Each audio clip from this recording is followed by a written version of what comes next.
मुंबई भाजपच्या बैठकीमध्ये जोरदार खडाजंगी झाल्याची माहिती सूत्रांकडून मिळते। ऋतू तावडे आणि राजेश शिरवाडकर यांच्यामध्ये जुंपल्याचं सूत्रांकडून माहिती मिळते आहे। अमित साटम यांच्याकडून दोन्ही नेत्यांना समज देण्यात आल्याचं ही कळतंय।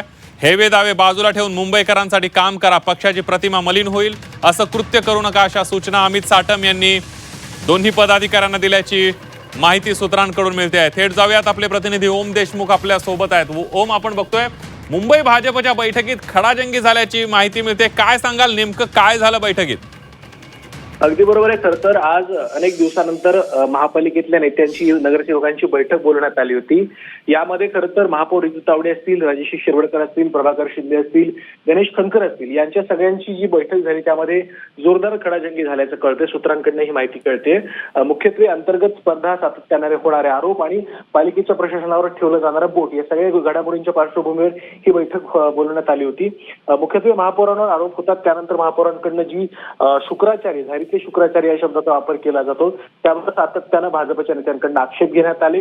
या प्रकारचे शब्द, या प्रकारच्या टिप्पणीचा कुठेतरी महापौरांकडनं उल्लेख केला जातो, जे खरं तर चुकीचं आहे, अशी तीव्र नाराजी यावेळेला नेत्यांकडनं व्यक्त करण्यात आली। त्यासोबतच या सगळ्या गोष्टींमुळे पक्षाची प्रतिमा मलिन होते, त्यामुळे या सगळ्या गोष्टी कोणीही करू नका, अशा प्रकारच्या सूचना मुंबई भाजपचे अध्यक्ष आहेत त्यांच्याकडनं देण्यात आल्याचं कळत आहे। अगदी ओम, धन्यवाद दिलेल्या सविस्तर माहितीबद्दल।